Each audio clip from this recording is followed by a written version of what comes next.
Get ready to hear the truth about America on a show that's not immune to the facts with your host, Dan Bongino. All right, welcome to the Dan Bongino Show. Producer Joe, how are you today? I'm doing very well, Daniel. Thank you.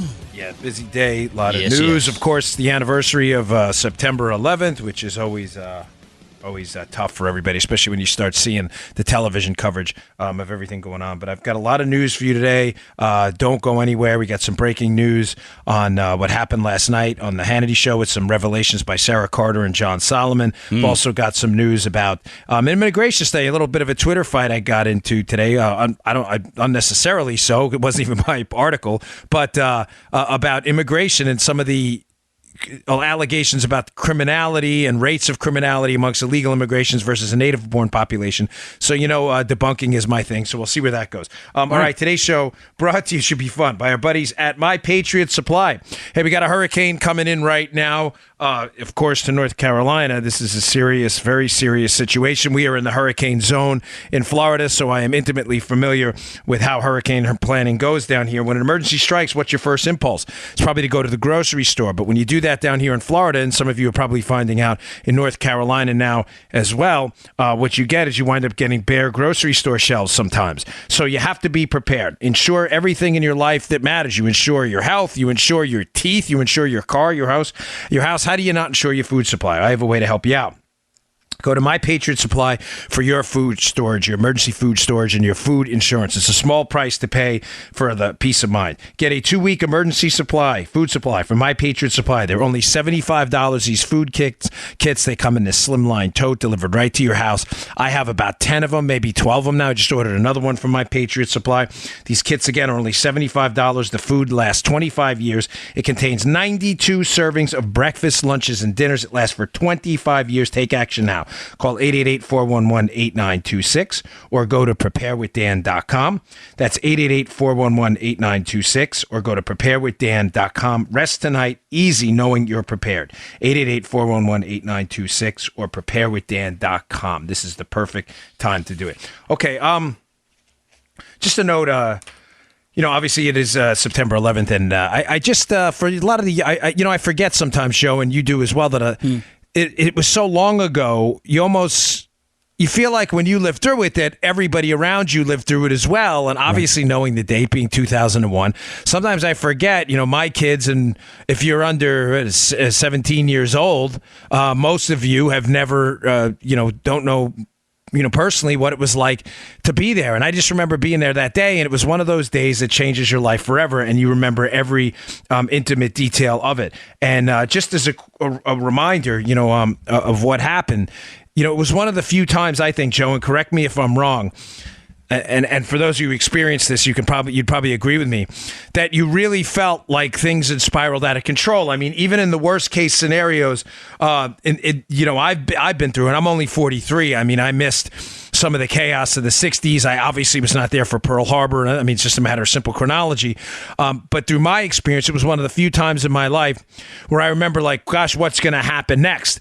And when you grow up in the United States where order is the norm, even in the most chaotic situation, you don't think anarchy's around the corner. You give it a few days, you'll recover from a hurricane. The gas will eventually come back. The food shelves will eventually, at some point, be restored. Order will generally be restored. For you younger folks out there that missed it, I think that's one of the few times that day, Joe, where we went home and everybody was like, oh my gosh, like, what's next? Remember that? And it was just this feeling of utter chaos. For me, I remember specifically that morning being in the Secret Service office in Melville, Long Island, which is just outside of Manhattan, getting ready to serve an arrest warrant on a guy who was selling diamonds on eBay. You may say, well, what's the problem? Well, he didn't have any diamonds. That was the problem. eBay was in its infancy back then in 2001. Again, people forget back then eBay was the king of the hill, not Amazon. But the guy didn't have the diamonds. So we were getting ready to serve an arrest warrant in a hotel. And I'll never forget, because the guy we knew he was deaf. He was not hard of hearing. He was clinically deaf. He couldn't hear anything. So we were sitting there in the office, and this was not a joke, by the way. We weren't being silly. Sometimes I tell this story and people think it's not. This is a real conversation we had. Right. You have an obligation when you serve an arrest warrant to knock and announce, police, police, police. You can't just smash down the door. So we were sitting there concerned. How are we going to knock and announce if he can't hear us? So we didn't know what to do. So we had all kinds of ideas. We put a note under the door. We didn't know, And again, I tell that story. Sometimes people think I'm making up. That actually happened. And I just remember one of the agents, a guy by the name of Tom, running in the office. It was a small office. It was no bigger than probably 3,000 square feet, probably less than that. And Tom came running in the office and said, hey, and he was a very calm guy, this guy. And he came in and he said, hey, I've got really bad news. I just got off the phone with the New York field office, and the New York field office was in 7 World Trade Center at the time. Obviously the old 7 World Trade Center. We were on the 9th and 10th floor above OEM for New York City, the Office of Emergency Management. And he said, a bomb just went off in the World Trade Center. And we were like, a bomb? And everybody ran inside to my boss's office. My boss's name was Marty at the time. He was the resident agent in charge. And remember, we're only, 30 miles out of Manhattan. I mean, we're right there. And we turned on the TV and we figured for sure that if a bomb had went off in the World Trade Center, that obviously there would be coverage on the news. I mean, it was just the way it was. And we turned it on. And I remember he had the channel on, was it ABC at the time? And I think The View was on. And I remember saying, I go, Tom, are you sure? And he said, Maurice. Maurice was the guy in the New York field office answering the telephones. He was an intern at the time. And he said, Maurice, I'm pretty sure it was Maurice. Maurice had told him a bomb went off. And next thing you remember, I remember sitting there and we were all getting ready to walk out of Marty's office. Like, surely this was a mistake. And it said, breaking news. Something like explosion at the World Trade Center. And obviously it was a plane. And then just the day, it was really just a frightening day, folks. People were crying everywhere. My brother, who had worked for the New York City Fire Department at the time as an emergency medical technician, at one point we couldn't find him. And my father is not a crier at all. My father's he's a straight edge, man. He doesn't. I can get a bit emotional. I don't think that's a big secret if you listen to my show. Yeah, Joe. Me and Joe are the same. I don't mind. I don't listen. I always tell people, you want to test me out on the toughness side? I'm game anytime. But I have no shame in my game. There, I'm an emotional cat. My dad's not. I mean, he loves his kids and everything like that. But he's just not an emotional guy. And I'll never forget him calling me in the Melville office of the Secret Service saying, I can't find your brother. He couldn't even talk. He was crying so loud. And you remember back then up in New York, and those of you who were in New York, you remember the phone lines were so clogged up from the cell network that you couldn't get a call out no matter what. You tried and tried and tried, and finally we located my brother. Obviously, he's alive. He's still alive now. I mean, thankfully. A lot of people didn't make it through in the fire department, though. And I just remember that night, and I'll leave it at this. I went into the John F. Kennedy Airport office, which is right outside of New York. You're talking about maybe 10 miles. And you can see, if you look from the right spot, you can see portions of Manhattan from the John F. Kennedy Airport Secret Service office. And that whole night, the UN was going on. The United Nations. So we set up this mini command post in JFK, and everybody's like, what do we do? I mean, what do? You can't get in Manhattan. They had shut down the bridges. There was no way to get there. So we set up this command post, and we had hundreds of Secret Service agents in New York for the United Nations. Yeah, because we protect heads of state. Right. And the problem and the fear was, Joe, that a lot of these out of state Secret Service agents had no knowledge of New York at all. Some of them were from the Midwest. Some of them never been in New York other than for a UN. Yeah. So we were like, oh my gosh, where are we going to find it? How did they get lost? And we had this probably 300 names. And we only had pagers back then. We didn't have Secret Service issued cell phones. So we're paging them, and night goes on, and we're knocking names off. Okay, we got Chris, we got Bob, we got Joe. He's here. This guy's in New Jersey. This guy walked across the bridge. This guy's in Midtown Manhattan. This guy's in a police station. This guy's here. This guy's in a hospital, whatever it was. And we found them all. And there were 2 names left at the end of the night. It was probably around 11:30 at night. Remember, this happened at 8:46 in the morning, the initial strike. And this one guy, Kevin, who I had worked with in Melville, we couldn't find him. And I swear we were like, oh, my gosh, he's dead. We thought he was dead. It was horrible because we didn't know. Nobody knew what to do. We could not find. And then someone came running in. Remember it like it was yesterday. I said, Kevin, he's in Nigeria. He was actually in Nigeria. We had an office there in Lagos, Nigeria, because of all the fraud that goes on in Nigeria. Right. And he had just found out about it. So he called in. He's like, no, I'm okay. I'm in Nigeria. We just forgot. I mean, there's so much going on. But there was one name, and Yeah, he didn't make it, folks. He's a real hero, Craig Miller. He was a master special officer with the Secret Service. That was his title, and I always recognize him on 9/11. He was an Army paramedic who had joined the Secret Service, real American hero. He was 29 years old when he died. Nobody knows what happened, but the last accounts of what he was doing was that he was given his paramedic skills. He was in the plaza rendering medical aid when the buildings collapsed, and he didn't make it. So I just remember that night, thinking to myself, who was in headquarters called and they said, we'll take care of it and we'll have to do the notification. So out of respect for Craig Miller, I tell that story every 9/11. Oh, boy. All right, folks. So, yeah, it was a troubling time. And just for you younger kids who have just, read about it. It's not just a paragraph in a textbook. It was a transformative time in American history. And it speaks to a very real threat we face this day. And it's something you should, just like I did all my homework on Pearl Harbor to make sure with that transformative event that that generation taught that generation, it's your obligation to find out what September 11th meant to our generation. Okay, so there is a really incredible piece by Victor Davis Hanson that I spoke about last night on Laura Ingram's show on Fox. I debated Chris Hahn. We had a little back and forth in the economy and stuff. But I can't encourage you strongly enough to read this piece. It's a piece about the crazy times we're living in, Joe. I'm going to get to that in a second. One other thing. Many of you have been asking me in the Spygate scandal. I'm so sorry to jump around, but this is important. You've been asking me for pictograms, diagrams about how people tie in to each player. This guy, like Venn diagrams. Mm-hmm. I have that piece for you now. Matt Palumbo was kind enough. We're taking excerpts, of my book from Spygate. Listen, folks, not about the money. If you want to buy the book, fine. If not, I promise you, I don't need the money. I did this because I enjoyed the story. I think it needs to get out there. It's available for pre-order on Amazon. But some of the charts and diagrams Matt was kind enough to pull out of the book, put in a piece for free, available at Bongino.com. It'll be in the show notes today, and it's titled "The Spygate Players." And it's a long. It's not too long. You can read it in 10 minutes, but it lays out how all the people are connected. So check that out at the show notes as well. All right, getting to the Victor Davis Hanson piece. Mm-hmm. Victor's piece is really incredible. It's one of the better pieces I've read in a long time, and it talks about the times we're in, Joe, how the absolutely hypocritical far left, they're raging against Donald Trump for this supposed incompetence. This new piece we had, this anonymous coward in the op-ed in the New York Times. Hey, I'm an insider, I'm a resistor, and what we're doing on the inside is we're trying to stop the Donald Trump presidency from the inside. And Victor Davis Hanson makes a couple interesting points in here.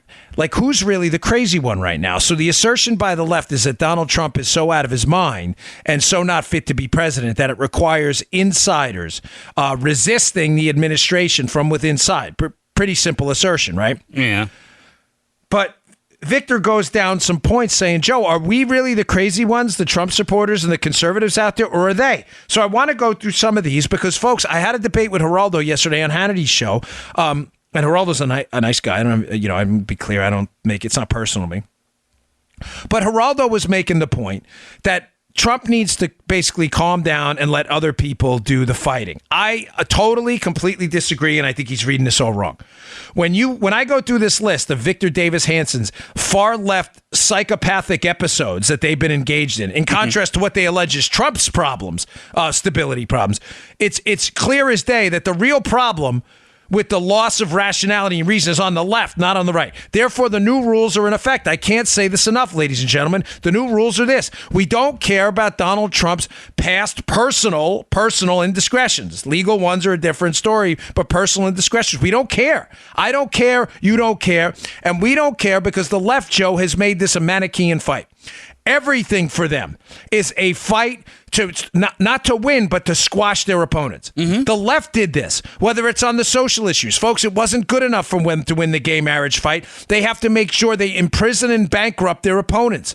It's not good enough to win the tax fight. Now they're moving towards socialism. You heard my show yesterday. You got Jim Carrey, Hollywood actors. You've got Ocasio-Cortez. You've got far-left candidates like Bernie Sanders. These are credible candidates. The guy finished number 2 in a nomination for president on a Democrat side, pushing not just for taxation now, but for government confiscation of the economy. That's what socialism is, by definition. It's not that they want to win, folks. This is why the right has retreated. And this is what, I don't want to say the never Trump crowd, because it's becoming a talking point. But the people who on the conservative side, who I believe are genuine conservatives, but still let their personal animus of Trump blind what's going on. This is why they don't understand people like me who are legitimate conservatives, who are not afraid to call out bad policies. But this is what they don't understand about us. We need a fighter out there because this is not a standard political fight. Joe, please tell me this makes sense when I'm done, because if you don't get this, this is where Geraldo's going wrong. Okay. He thinks we're living back in the 40s, 50s, and 60s where there was a more gentlemanly kind of politics. That's wrong. And I'm not saying, yeah, it's totally gone. And I'm not suggesting those were the halcyon days either. I'm just saying that the JFK party of Democrats that believed in generally higher taxes. Ironically, JFK didn't believe in higher taxes in many cases, but they did not advocate a large portion of them for socialism. Matter of fact, in some portions of the 70s and 80s, it was a slur. Now, this comes and goes in cycles, but I'm telling you, like back then, there was a general consensus on cultural issues, and there was a general consensus that these political fights were political fights, but America was still a great country, and we could get past them, and we would let the public decide. That is not the consensus anymore. The consensus now amongst the left is political fights are end of times fights. When we lose them, we will throw everything into the fire. Everything.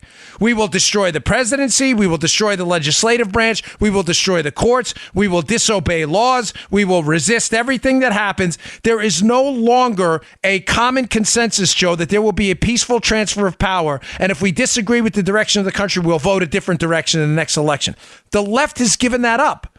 Right. They've given it up on social issues. You will obey. Was that Eric Erickson's line? You will, I forget his book, but he had a book about that. Like, it's not just on the social issues on abortion. You will be demonized if you believe in supporting life. You will be demonized and you will be bankrupted. You will be attacked by weaponized government using the IRS if you dare to be a conservative group and speak out. This is a different fight. Different fights require different rules. So just to be clear, again, I'm not glorifying the old days. I'm not suggesting they were the halcyon days. I'm just saying that generally speaking, truth, justice, and the American way, fights that were political stayed political, was the general consensus up until about, 15, 20 years ago. Yeah. Where the Democrats decided it was going to be their way or it was going to be no way. That was not the general consensus with the party of JFK Democrats. The party generally agreed when we lose, we'll take it back later on. That's not what's going on. These new fights require new rules. Playing nice is simply not going to work anymore. Everything for them is an end game now. Therefore, I strongly disagree with Geraldo's statements yesterday that, Donald Trump just has to be nicer. No, Donald Trump has to double down. America's looking for a warrior right now because they see things differently. It's important. Yeah, it makes sense. Everything's good there. Okay, good. Yep, good. So we go down this list. This is why, by the way, this list of stuff that Victor Davis Hanson put out. It's this list of psychotic episodes by the left that should incentivize you to understand that we're fighting with new rules now. And the new rules are we have to win and you have to lose. Those are the rules. Number one, the left suggesting Donald Trump is crazy, but Cory Booker can't even break the law correctly. Again, this is all in Victor's piece. This guy can't even break the law correct. The U.S. Senator from New Jersey, who at the Brett Kavanaugh hearing tried to break and violate the rules of the Senate by releasing classified information, could not even figure out on the Senate floor in his phony I am Spartacus, not Spartacus moment. He couldn't even figure out how to break the law correctly. The information wasn't even classified. And yet, just to be clear, the left's assertion is Trump is crazy and these guys got their act together? Yeah, really. I mean, this is cuckoo clock time. This is crazy town. This is totally crazy. Booker cannot even break the rules correctly. Victor brings up another point. We have a United States Senator out there, an Elizabeth Warren, calling for enactment of the 25th Amendment, portions of it, the 25th Amendment, which dictate that a president can be removed from office by his cabinet for, mental incompetence and physical incompetence. Elizabeth Warren is actually suggesting, it's out there on videotape for you all to see, well, no tape anymore, but video for you all to see, that Trump be removed from office undemocratically because they believe he's incompetent, using the 25th Amendment, a majority of his cabinet, and a supermajority of the Senate and House if the president disputes it. Yet Elizabeth Warren is the same senator who can't even figure out she's not Indian. This is a woman actually claiming American Indian heritage, who has no proof of this who states her pawpaw told her that she had high cheekbones, who has used this to inflate her personal resume, thinking her appearance as a minority when she's not was going to give her whatever street cred amongst her movement. This is a woman claiming to be an American Indian who's not, who's suggesting the sitting president of the United States is insane. Number 3, this is all in the piece, folks. I can't recommend this piece to you enough for your friends. They're suggesting Trump is crazy.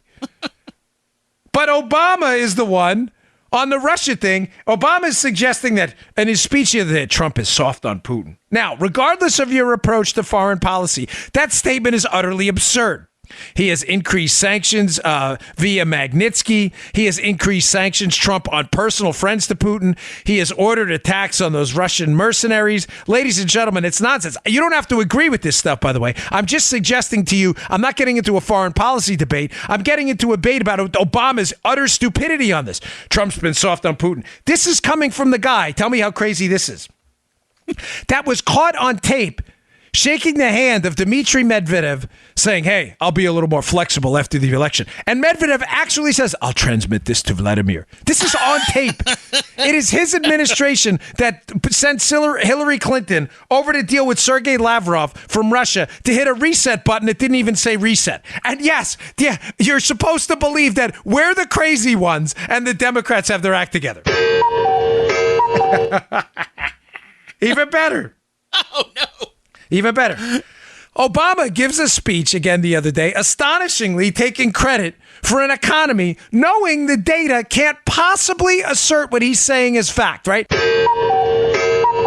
It's nuts. He's crazy. He's crazy. I have some numbers for you. One from the Wall Street Journal today. I'm going to put in there. Here, just to show you how bad. And the Wall Street Journal piece makes a great point, Joe. We have recovered, as I said yesterday, I don't want to repeat content of the yesterday's show, but it's important here. We have recovered from every recession in American history. Obviously. That's why we're here with flat screen TVs and computers, and we're not on horse and buggy anymore. All right. The question is not, are we going to recover from a recession under a president? It's how quickly and how robust is the recovery going to be? That's the only question, okay? Wall Street Journal this morning. The average time, Joe, after a recession, remember, because we've recovered from every one. Okay. To recover all of the jobs, Joe, for all prior, I think they measure 11 prior recessions and depressions. The average time to recover all of the jobs lost, Joe, is 27 months. How long did it take Barack Obama?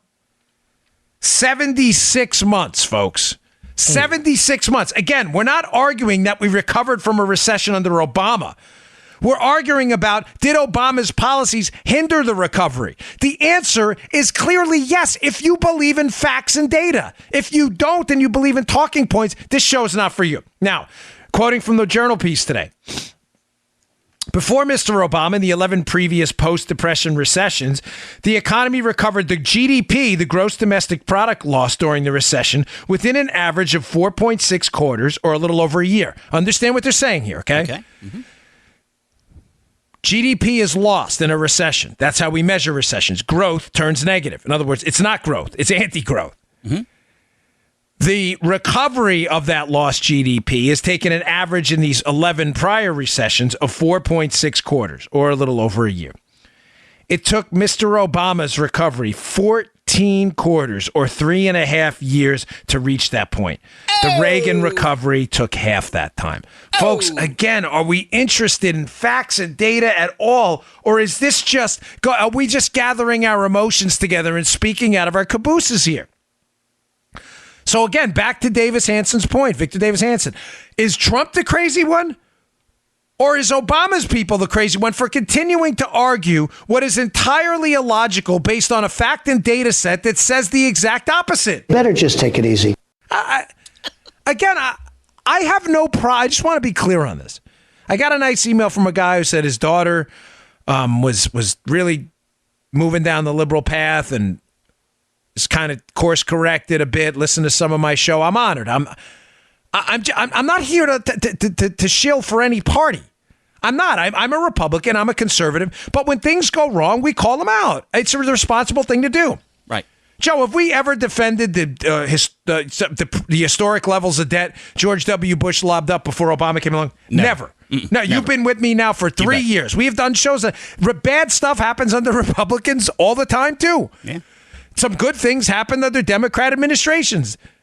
You know, the Clinton era, again, wasn't all him. I believe the Newt Gingrich Congress, based on the facts and evidence, pushed him in this direction. But you had historic welfare reform, general control of government spending compared to now. I'm just telling you, do facts even matter?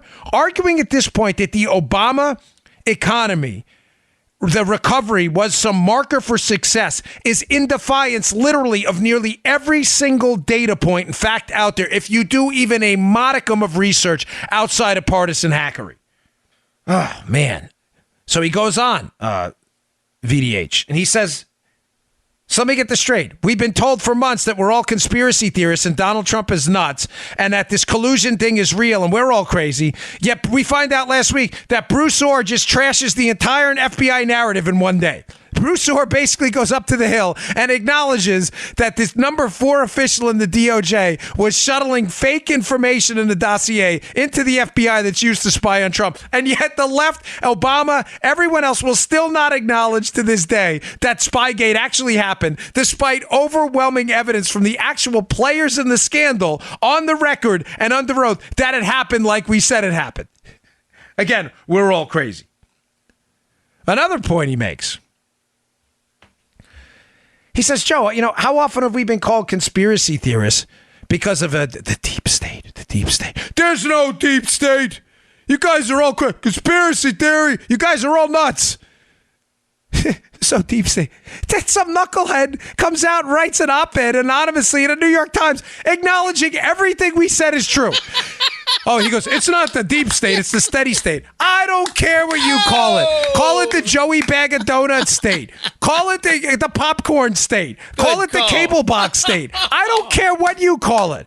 I don't care. The Johnny Ringo state from Tombstone. I don't care what you call it. The deep state, it's the description that matters. A series of bureaucrats and political appointees who work on their own behalf, not on behalf of the will of the people who elected the president to enact an agenda. That was the entire New York Times op-ed. That, yes, there are people in the deep state. We call it the steady state. Oh, you call it that. Okay, let's disregard. There are people in the steady state, Joe, that do exactly what we said they do. We win elections. We elect Donald Trump to enact an agenda. And there are people in the deep state that actively work to thwart it. And yet, hysterically, the media thinks this is a huge success for them. Oh, look, we proved that Donald Trump is crazy. This is the great part about the VDH piece. He's like, oh, we're crazy? We've been telling you there's a deep state for 2 years now. You've been laughing at us. And then a guy or a woman comes out and acknowledges in the New York Times anonymously in an op-ed that, no, the deep state's real. And not only that, I'm a part of it. All right. Finally, he ends on this note that this is never going to stop. And I just want to read from the piece quickly because this is a good one. This is really, really good stuff. He's like, folks, we're the crazy ones. He goes down the list of things these Looney Tune leftists have tried to overturn the Donald Trump presidency. He says there were earlier in serial Looney Tunes efforts to first, Joe, remember, first they wanted to nullify the Electoral College. Oh, yeah. Remember they were trying to convince electors not to vote for Trump? Oh, yeah. After the election. They wanted to sue about election machines. They wanted to boycott the inauguration, introduce articles of impeachment. They wanted to invoke the 25th Amendment. They wanted to try the emoluments clause. Then it was the Logan Act. Then it was suing by cherry-picking liberal federal judges. Then it was harassing officials in public places and restaurants. Now it's warping the FISA courts to spy on her opponents. That's my interjection there. The FISA courts in there. To fund a foreign spy to do opposition research. To weaponize the FBI, NSA, and Justice Department, along with the now boring celebrity assassination chic rhetoric of blowing up, stabbing, shooting, burning, hanging, smashing, and decapitating Donald Trump. But yeah, folks, you're right. We're all nuts. The left has it all together, and we're all crazy. Idiots. You're an idiot. Folks, listen to me, please. Please go to the show notes. They're at Bongino.com. Subscribe to my email list. I'll email you them every day. I hunt down on the internet these stories. Now, to be fair, a producer from Ingram sent me. I did not see VDH's story yesterday. She sent it to me. Cool. It is awesome because it rebuts this entire theory that we're the crazy ones. They are. This is, again, another effort at gaslighting. These guys and women are nuts on the left. We're the ones holding it together, not them. Read the piece. It's worth your time. And please read the Spygate piece about the players. Once you see the pictures, which you've all been asking me for, it'll make a world of sense. Go check it out, Bongino.com. All right. Today's show also brought to you at Blinds.com. Blinds.com. Window treatments is one of those soulless adulting terms for something necessary but boring. Your blinds, you don't even think about them unless they move or they break. You don't, right? When they're right, everything in your house looks better. When they're wrong, everything in your house looks cheap. But let's be honest, taking the time to pick out and buy blinds sounds expensive, kind of boring, and installing them yourself sounds harder than any self-respecting adult wants to admit. Now listen, I have Blinds.com in my house, in my daughter's bathroom, in one of the windows, and my wife and I, well, my wife's actually pretty handy. I, honestly, folks, am not.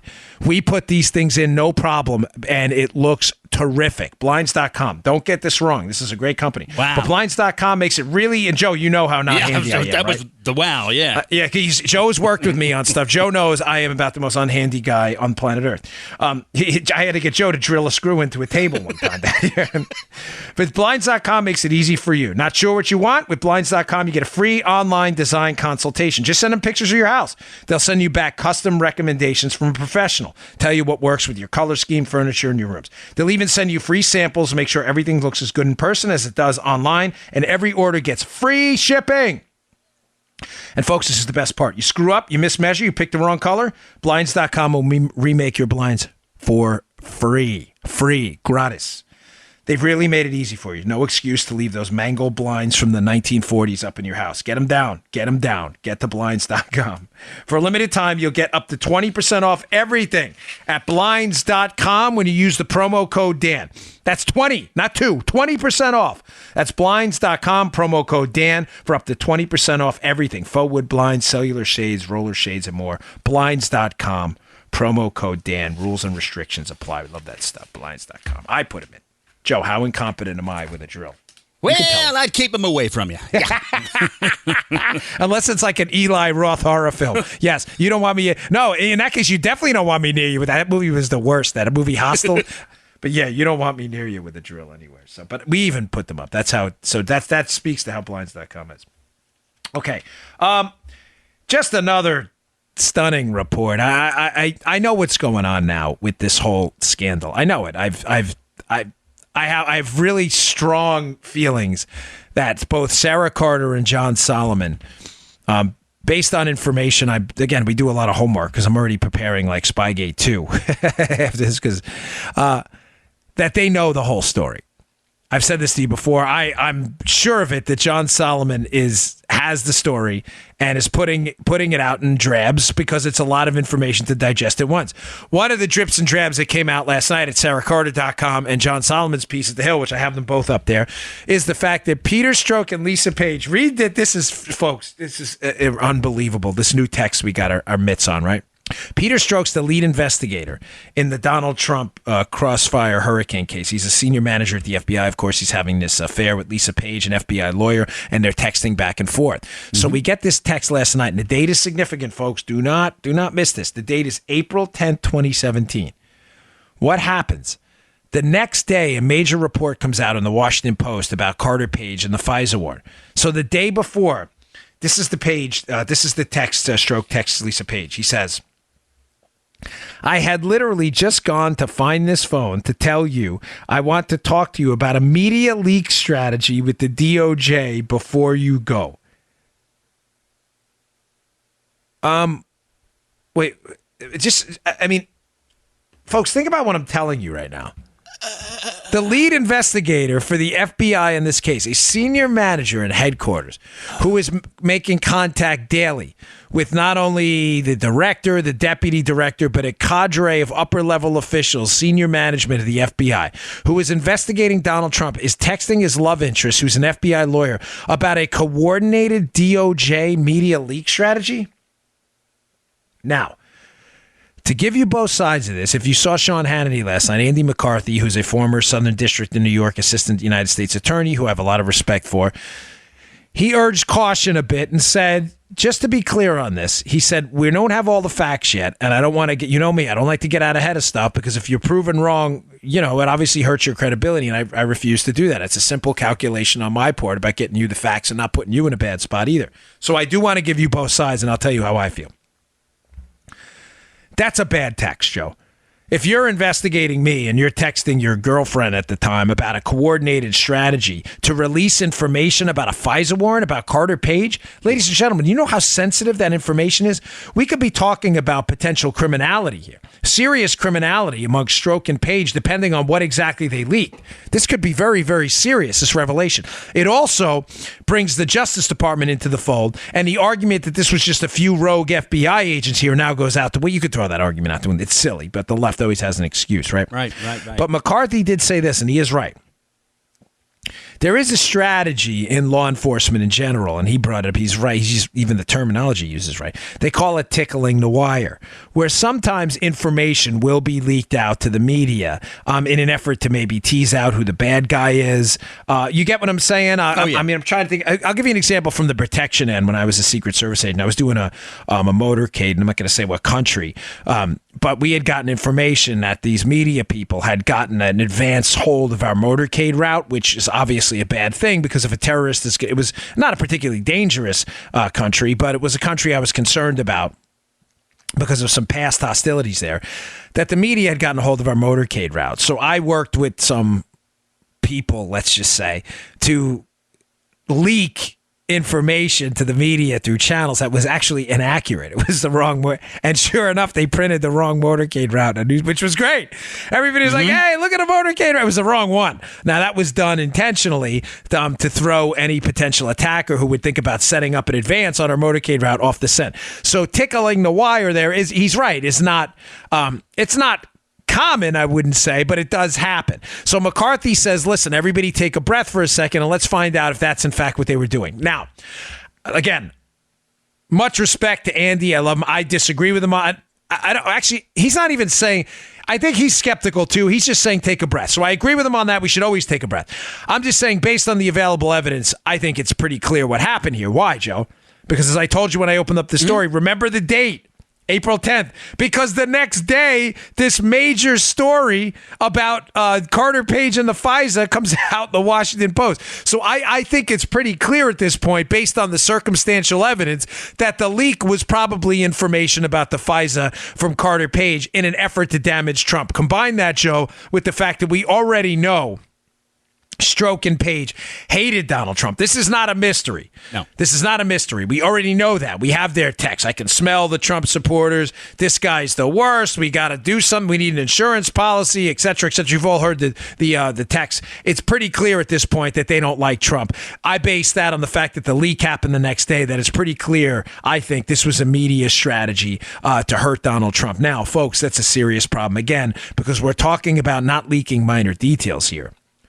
We're talking about leaking sensitive FISA, Foreign Intelligence Surveillance Court information out to media people, not in any way cleared to receive it, and in a strategy to do maximum damage to Donald Trump, possibly to get this to get the momentum behind the special counsel going. This is really, really devastating information. And Sarah Carter, I have a link to her report, and John Solomon's. Please read them in the show notes. They're very important pieces. I know, folks, again, sometimes we have these major revelations that I put these boxes together. This is a simple story. This is not hard to understand. Right. But I don't want you to mistake its simplicity for a lack of importance. Again, I'm an investigator. There's nothing more I like to do than to say, hey, folks, did you miss this? Did you miss that? And people email me, oh, I never saw it. This is simple as pie to understand. 2 people involved in the investigation of Donald Trump were leaking sensitive information to the media to hurt Donald Trump. But Carter last night was right, Joe. She came out, she said, I believe this is one of the most important revelations we've seen so far to date in this investigation. And I can't agree with her more, folks, because now it talks about an actual conspiracy here. If accurate, that these leaks were designed to hurt Trump about sensitive information leaked in a potentially criminal way, we have an actual criminal conspiracy, at least evidence of it, not conclusive at this point, but strong evidence that a criminal conspiracy did exist to impact deeply and damage politically the Donald Trump administration using law enforcement powers. We're talking about actual crimes now. We're not talking about fairy tales. We're not talking about the collusion hoax. We're talking about actual potential documented evidence of a crime. Now, again, is it proven at this point that that the information leaked was criminal? It's not. I'm clear on that. I'm telling you there's evidence there that I think we'll find out over the coming days, because I'm telling you people know this whole story. We're going to find out over the coming days that I believe that's where it's leading us. That this was an actual criminal conspiracy to deeply impact the Trump administration. Remember, that's important. I mean, you may say, Dan, you've been talking about that for a while. No, I haven't. I've been talking about an effort politically to subvert the Trump administration, administrative issues within the department. I've been talking about criminal leaks. The criminal conspiracy, though, is an entirely different case. Does that make sense, Joe? If Joe leaks information... Yeah, explain that, please. Explain that, okay. Please. What I've been talking about in the past is the criminality in the case is the leaks about Mike Flynn, if you've been listening to the show, about Mike Flynn's conversation, which was clearly unmasked. Mm-hmm. That was clearly classified information leaked to the Washington Post and David Ignatius. I also talked about the October leak of the existence of the Trump investigation to the media, to... was it the New York Post or the Washington Times? Maybe it was a New York Times. Excuse me, the New York Times. In October. These are potentially criminal leaks. The criminal conspiracy, in other words, it's not just Joe. It's Joe conspiring with others in the Justice Department and FBI to magnify the gravity of this and coordinate. The coordination, Joe, the conspiracy is a different crime. Joe, you robbing a bank is a crime. Yes. You conspiring with 15 different people to rob the bank and laundering the money is a conspiracy charge as well. Gotcha. Is that making sense? Thanks, bro. Yeah. I'm glad you brought this up, because if you don't get it, other people probably don't either. Thanks, bro. The reason this conspiracy matters and this new text and this new text is important, as Sarah Carter said last night, is because it's the first time we have an indication in their own texts of admitting, Joe. Let me quote the text again. I want to tell you about a media leak strategy with DOJ before you go. We have evidence of an actual conspiracy now, a coordinated effort to coordinate with Barack Obama's Department of Justice to take down the Trump team. That is a far different bag of donuts we have now than isolated incidents of criminality. It speaks to a conspiring amongst important players in this, in Obama's DOJ, to do it. Gotcha. Sarah's right. Stay tuned. Stay tuned. Thanks, man. Yeah, man. Glad you. See, that's why I have you as the audience ombudsman. That's why people love Producer Joe. All right. Finally, today's show also brought to you by our buddies at Genucel. Hey, summer is gone, but not the sunspots. By the way, it's not gone down here in Florida. That's why my wife uses Genucel every day. Brown spots and UV damage to your face, neck, and shoulders, all common in the sun. You got to protect your skin. Introducing Genucel's brand new sunspot corrector and the 10-day only summer repair sale. Roseanne from Akron, Ohio says, hey, in just days, I saw a lightening of dark spots under my cheeks, which my wife can vouch for. I'm ordering more now. My wife loves this stuff. So does my mother-in-law. She's like, Danny, give me more bottles of that. And just like Roseanne, if you click or call right now, you'll get the Genucel Sunspot Corrector absolutely free just for trying Genucel for bags and puffiness today. Finally, see those stubborn sunspots vanish, even the ones you've had for years. And those bags and puffiness, gone. Gonzo. And for results in less than 12 hours, the Genucel Immediate Effects is also free. You got to go out. You need to look your best in 12 hours. Try Genucel Immediate Effects. Go to Genucel.com now. That's Genucel. Genucel.com now, or call 800-457-8287. And while supplies last, Chamonix's microdermabrasion is also yours free for the first time this year. Keep the great memories from the summer fun, not the wrinkles, inflammation, and sunspots. Call 800-457-8287 or go to genucel.com. That's genucel.com. Genucel.com. Okie dokes. So, another great piece by Matt Palumbo. Now, just to be clear on what's going on here, some of you may follow me on Twitter, some of you may not. It's not, you don't have to follow me to understand the context of this conversation. But I have writers, people who write for my website, and Matt Palumbo is one of them. Matt is my resident debunker in chief because he's wonky with facts and numbers. He just is incredible. He does a lot of research on, and he's good at getting to the depth of the real heart of an issue. So he asked me the other day if he could do a piece on an appearance on Fox News. Let me get this. I don't want to mispronounce this guy's name. I don't mean this out of any disrespect. It's just a bit of a difficult name to pronounce. Hold on, folks. Just give me 1 second. Tweets and I'm going to my own Twitter account. His name is Alex Nauraste. I'm Alex. If I'm saying it right, I absolutely mean no disrespect. Alex Nauraste. He works at Cato, and he did an appearance on the Tucker Carlson show on Fox, and it was an interesting appearance. And the appearance was about this. Is the rate of illegal alien crime in the United States higher than the rate of crime amongst American citizens? Do they commit crimes more often than native-born American citizens do? Matt asked me to write a piece. I said, sure, I know illegal immigration is a hot topic. Go ahead and write it. Alex, I think, thought I wrote the piece. I didn't. It's on my website, but I don't, unless Matt says something factually incorrect, I don't correct his words. That's not how it works, Joe, right? I mean, it's not, that's not how these websites work. People write things at the Daily Caller that the editors probably don't agree with all the time, unless it's factually incorrect or somewhere else. You leave it up. So Matt wrote a rebuttal. Alex's premise is that the evidence doesn't support that illegal aliens commit crime at a higher rate than U.S. citizens. Now, if you saw the debate on Tucker, if you go to my website, you'll see his picture. You may remember it. It was an interesting debate. I thought some good points were made on either side. And I'm not a restrictionist. I'm open to arguments on immigration back and forth. But Matt brings up some interesting points on this because, let me just get to the photo. I tried to take a snapshot. So Alex's premise is that there's no evidence supporting that. And Matt's point is a good one, Joe. He says, listen, any time we talk about the rate of crime amongst illegal immigrants in the country, it's always going to be an underestimate of the actual rate. In other words, it's going to indicate less when it could have been more. Why? It's a very elegant but simple point Matt makes. He says because a lot of illegal immigrants who are caught in crimes are then later deported. So their ability to recommit a crime in the United States is limited by the fact, Joe, that they're not here. Yeah.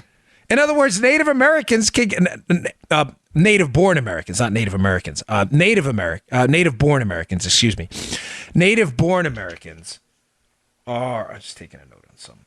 Native-born Americans, when they get out of prison, will typically stay in the United States, and if you're prone to repeated episodes of criminality, will repeat that episode again and again and again, which would increase the rate of criminality amongst Native-born Americans. If you are deported, there's always going to be a natural underestimate. Again, I'm not saying any of these data sets are conclusive about any premise. I'm just saying Matt's point begs a rebuttal. So I invited Alex on my NRA TV show. I'm hoping to have him tonight at 5:30 at NRATV.com. It's free if you want to watch it. But I want to bring up a couple of points about this and why I believe the data that illegal immigrants actually commit crimes at a lower rate, why I believe that data is not in fact accurate. First point I just made. Joe, does that make sense, by the way? That if you're an illegal immigrant in this country, you commit a crime and you're deported, the rate of illegal immigrant crime is going to be lower because you're not there to commit another crime. You've been deported. It's a matter of physics. It's a matter of, right, exactly, right. It's pure physics. It's chemistry, too, because the molecules interacting are not interacting on U.S. soil anymore, right? But he brings up another point. Apparently, and I'm going to allow Alex to, and if you check out his Twitter feed, it's Alex Nauraste. He has some rebuttals on there as well. But Alex had said in the Tucker Carlson piece that some of the evidence out of Texas is that the illegal immigrant population in Texas commits crimes at a lower rate. And he's right. But as Matt points out in my piece, which again, available at Bongino.com and it'll be at the show notes today, Matt brings up some other points. He says, well, what about Arizona? Where 68.57 illegals, and these are the numbers, in prison for, you can't have 5.57, these are averages, obviously. Illegals in prison for homicide per 100,000 illegal aliens compared to 54.06 per 100,000 for legal citizens in Arizona. That's 21.16% higher. Now, Alex has some interesting rebuttals about the Arizona data set. You can read them. It's interesting. California, Joe, the murder rates are 25.1% higher, based on some imprisonment statistics. New York, 250.69% higher. Oh. So again, pointing out just Texas, where the rate is lower, the homicide rates among people here illegally in the country, and Florida, where it's lower as well, ignores other states where the rate, like New York, is much higher, 250.6%. So Matt's piece, this is Matt's data set here. So illegals actually are safer than the general population in Texas, hence why now Ritesh chose to highlight Texas as Exhibit A, in proving illegals commit less crimes, in this case murder. However, he points out that the lower rates are overwhelmed by higher rates in other states, so that may not exactly be an accurate comparison. Now, I'm going to try to get him on the show tonight. To be fair to him, put that out there. I want to hear his rebuttal. I'm interested in data. I'm not interested in talking points.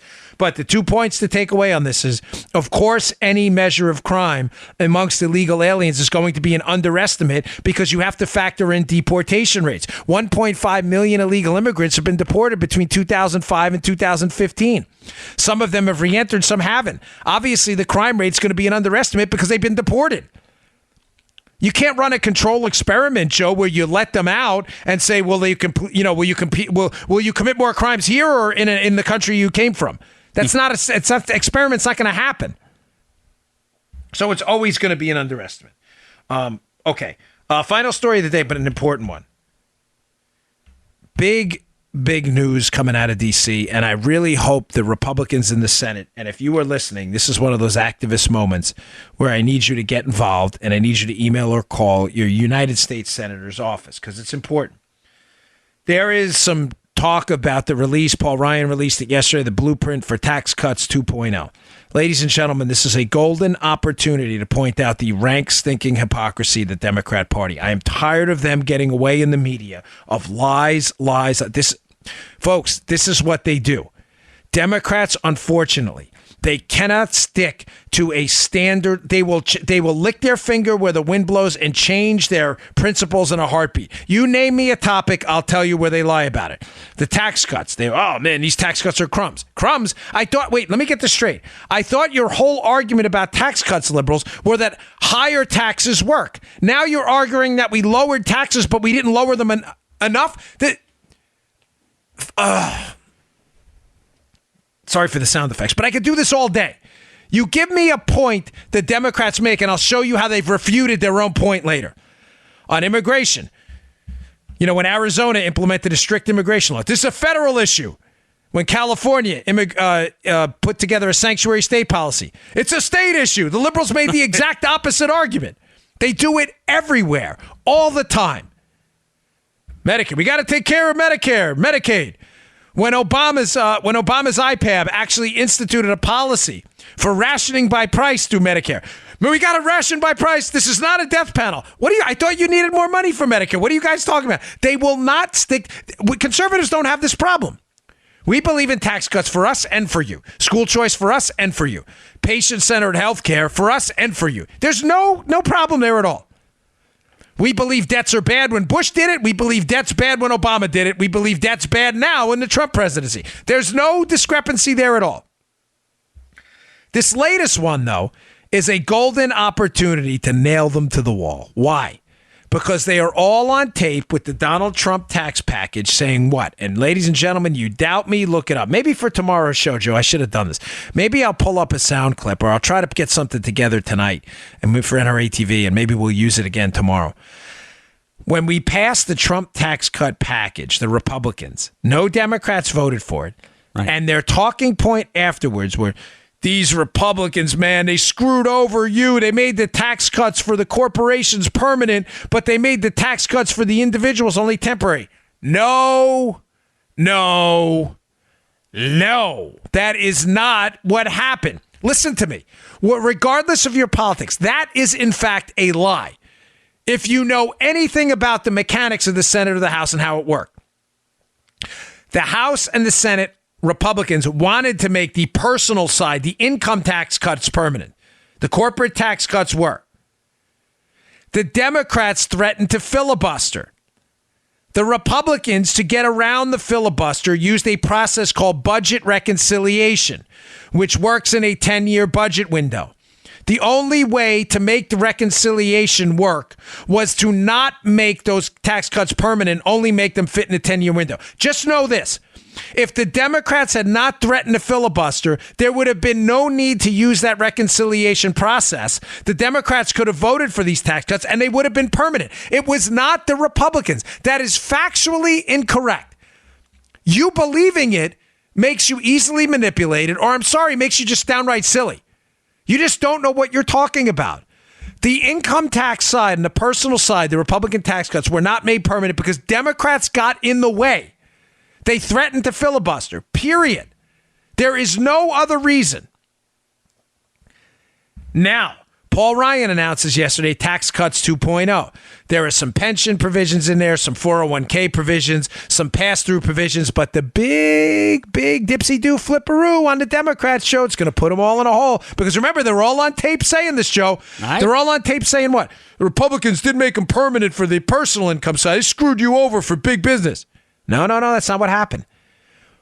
This plan they just put out, and Ryan and the Republicans released yesterday, makes them permanent, and now we're going to get a vote. So I say to all you liberals out there that pitch this phony, garbage, made up, completely fabricated talking point, I'm expecting you now to come out, the people who said, they ripped this off, they didn't make them permanent, to advocate strongly for tax cuts 2.0, which makes these permanent, but they won't.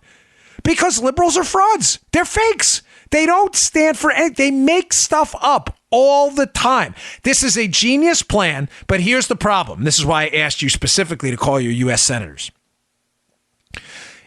They will probably have the votes on the House side to push this through.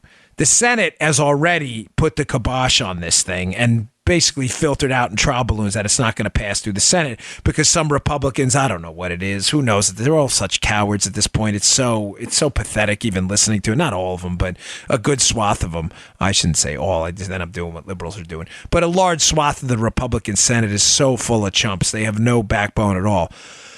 But there are some Republican senators saying, hey, I don't know if we can do it. Now, to be fair, a lot of them won't take a vote in the Republican side because what? They'll need Democratic senators again because they can't go through the same process, the reconciliation, or else it wouldn't be permanent. Now, some of the Republicans are saying, hey, I'm not going to go on the record and take a tough vote before the election, knowing it's not going to pass because no Democrats are going to vote for it. No, I think you're reading this thing all wrong. It's not about passing it, Joe. It's about showing the American people what kind of frauds these Democrats are. They're frauds. They are on tape, tons of them, screaming and whining and yelling about, the tax cuts aren't permanent. Okay, here's the bill. Tax cuts 2.0. Income tax cuts for hardworking American citizens, which will be made permanent outside of this 10-year budget window. Here it is right here. Watch every single Democrat senator vote no. Watch Heidi Heitkamp, Joe Donnelly, Joe Manchin. Watch all of them in these red states where those are three Democrats I just mentioned. These three Democrats in red states, in deep red states where Trump won by double digits. Watch them all vote no. Get them on the record and you got your campaign ad right there. Oh, is that unethical? Don't care. It's not unethical at all. New rules. We win, you lose. We win, you lose. We win by exposing to the American people what you all are truly made of. And you're made of lies, deceit, and manipulation. You argued for months that you didn't like the tax cuts because they weren't permanent. Here's tax cuts 2.0. Here's your John Hancock. It'll make them permanent. What are you going to do, Joe Manchin, Heitkamp, and Joe Donnelly? I'll tell you the answer right now. 100% they vote no if this thing gets to the Senate. If they don't, great. I'll tell you on the show. But guaranteed they vote no because they made it up. They don't care about these tax cuts becoming permanent. They just care about deeply impacting and hurting Donald Trump. Period. Full stop. Thank you very much. Have a nice day. No, not really. Well, that was my last story there. Folks, thanks again for tuning in. I really appreciate it. Please, please, please check out the show notes today. Check out Matt's piece on illegal immigration and crime rates. It's really important. It's well done. Check out his piece on Spygate. Please check out Victor Davis Hanson's piece on the psychopathy of the Democrat Party. And I have a couple of, John Solomon's piece, Sarah Carter's piece. It takes you about 20 minutes to get through the articles. You'll be well informed about what's going on. I work really hard on the show notes every day. So please check it out. And please subscribe to the show on iTunes, SoundCloud, iHeart. It's free, and it helps us move up the charts. It really means a lot to us. Thanks a lot, folks. I will see you all tomorrow. You just heard The Dan Bongino Show.